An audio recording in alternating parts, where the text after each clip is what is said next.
Good morning, everybody. It's Teepa and Matthew, and we are here at Snow Approach with a few extra people because it's our certification.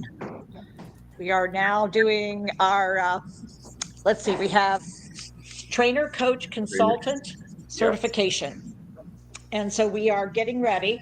And part of getting ready is we asked people what they would like, because we do want to make sure that if they have preference, we try to honor their preferences. And so people were indicating they really liked hard-boiled eggs. So I last week, in accordance with many stories that I have heard, you have to keep eggs for a few days before you hard boil them so that they'll peel easier. We have all kinds of theories about peeling hard-boiled eggs. Matthew, what's your theory on peeling hard-boiled eggs? What's the deal? What do you do to make it easy? So vinegar in the boiling water. I do baking soda. That's what I've heard. Salt, I've used that too. Okay. And then as soon as it's done, you gotta throw it into ice and put it into the refrigerator. I have the 10 minutes of boiling, 10 minutes of sitting, and then 10 minutes of cold. That's the theory that my trainer used. Okay. So what else? Anything? And that's it. And then afterwards, always peel from the bottom. Always peel from the bottom. Always peel from the bottom. Yes. Oh, okay. I have never heard that one. Yeah. All right. Then we've heard, I know that we've also heard, get a jar, put water in it, a small jar, put water in it, and then put the egg in it, and then it will take the egg shell off. So they say. All right. So Missy, one of our mentors from Virginia, is well-versed in the chicken egg phenomena. I was trained. She was trained by a poultry farmer. So we have real experts involved in this process. I don't know. The chickens are the experts, probably. They play them for different purposes. Each egg might be used. We've met one egg. One egg, yes. The edge here.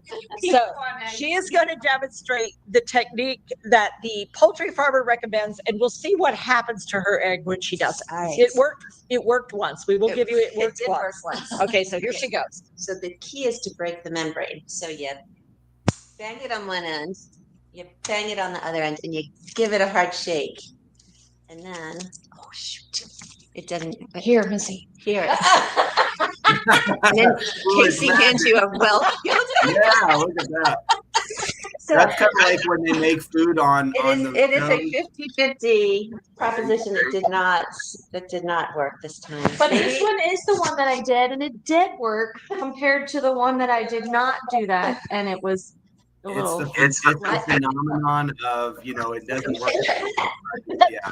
So Missy's fixing it because she's going to eat the damaged egg. The membrane didn't apparently release from the shell in this case. I wonder, is that why in those cooking shows they always make sure they make one and they have it all and nice and pretty just in case. Here's Rosie doing her little oval, her round orbs. She's doing grapes. I think she's picked an easier one. You don't have to stand, you wash them, they show up. You don't have to do a whole lot of negotiation. No, it takes for that. With the grape. But we are expecting 26 people here today, and so we do have some stuff for people to start their breakfast with. More importantly, we have a way of helping people get ready to provide service and care. So this morning is a little busy around the Snow Approach Foundation. We also, tomorrow evening, are going to be having a art program here. It's called Last Friday. And we have someone in from New Orleans who's going to be doing a program on the 20 years since Katrina. And he was the state of Louisiana's archivist that reported everything that went on and happened during the flood. And he himself lost all his history of photography. And he was a photographer, and he lost his whole studio. And he was doing that. And so we've offered our space for Friday evening. He'll do a program. There's some other artists. And here we had Chantel that destroyed the Eno Mill school area in the Eno Mill artist area. So we've invited them into our space, share our space, and raise funds for that activity. So that's what we're up to. We also have Beth Mullen here. She's present. Good morning. one of our other mentors who does international work. Yep, And as a matter of fact, we have two of our friends, Rachel and Cindy, one of our Dementia Minds persons, who is off. They are off doing the Walking the Talk for Dementia. So it's a Global Brain Initiative grant through actually Fernando, our friend, Perez. He is running it.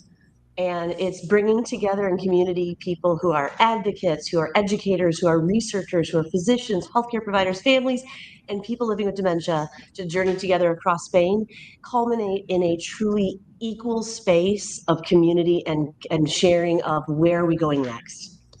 So what we did was fund Bobby Redmond and have fund her activity and participation in the Walking the Camino Trail. And so that was our contribution to trying to help open the doorway and change perceptions. Yeah, truly living life with dementia that all of us will at some point encounter. Yeah, some way or another. Care partner or as inner selves. Yeah. So Noah's up this way, getting people organized and here and present. We're going to be using all parts of the cafe and all parts of the building today. Alejandro's in the back. Oh, have a friend here from California. I'll get her to say hi. You guys know her from the past. I mean, Lauren and I go way back. And so she came in, flew in. Melanie Bunn came across with her this time because we're in a different place, a little companionship. I'll be helping Lauren go back on Sunday and then flying back Sunday night. My friend Lauren. Hi, Matthew. Oh, hi, Facebook. Hey, good to see you. Hugs, virtual hugs. Virtual hugs. Virtual Yeah, I hugs. thought you were here. I came out to see you. But now I can see all, what is this, Facebook? This is everything. This is lots of different places. This Hello, is everything. Yeah. Hello. There you go. And this is Alejandro. He's actually leading today. Yeah, I'm doing stuff today. I'm leading stuff. Obviously, an early morning person. Yes. This is a good sign. Everybody else was here at between 7:30, 7:45. Alejandro rolled in about 8. You know, but they did know that he was coming at 8. It's all good. Yeah. So To be here earlier. Than no that. need to be early. Yeah. He was using his pipes and his 5Ps, making sure he was going to be ready for everything. There you go. Yesterday, they ran a skills day, had lots of folks active in that. Rosia's here. Rosia is one of our mentors who comes from Costa Rica. Yes. Hi, everyone. Rocio. Yes. Hello again. So you saw her peeling grapes before, but she'll also be participating. And she habla español. Yes. Yeah. Hablo español. So we can now offer programs in Spanish. We can do things in Spanish because she helped develop some resources. There's some other folks, Juan Carlos, Rocio, and Alejandro have been putting together resources. So we now have resources and the ability to deliver programs in Spanish. So we're looking forward to starting to do that. Yes, exciting. Yeah. And I also did the strawberries. Oh, she also did the strawberries. strawberries. Yes. I love Yeah. strawberries. They're lovely. Yeah. Strawberries. Oh, beautiful. Smells nice. Yeah. Well presented. All right. So our morning this morning, a little different. Our goal this morning, always the same. Making a difference in the world and changing the culture. So, Matthew, any thoughts on your part? Yeah, no. Again, Teepa, we often talk about the pipes and the 5Ps, and so many of the noticings of the way the 5Ps are being used in the space with the pipes happening as we speak to support everybody and anybody. And it's not just about supporting the learners who are coming in. It's literally about supporting every single person who is coming into this community to do something. So seeing it in action, because what's the hope, Teepa? What do we hope happens with what you guys are creating there in Hillsborough? What is the big hope? So when we talk about engagement leaders, we're not talking about people who run activities. We're talking about people who figure out how to engage human beings to make a difference in what happens in their lives and in the lives of others, and having people be satisfied and laugh and enjoy themselves and find purpose and value and take rest and engage in very active ways so that they optimize themselves. So we've been busy, and we will continue to be busy. For those of you out there who are looking for spaces and places and opportunities, consider whether or not you've got a community. And if you don't have a community, consider how you could start building one. Because without community, we work in isolation. So I'm glad you found us. I'm glad you're on this morning. However, if you want anything in the world that we can do to help support what you're trying to do, let us know. And if there's a way we can sort of figure out a way to make something come together for you, maybe answer a question, raise a question, we're happy to do that. So till next time, Matthew, take care of yourselves, take care with your care, and if you get a chance, come to Hillsborough. Talk to y'all later. Bye-bye. Thank you, Teepa. Bye, everybody.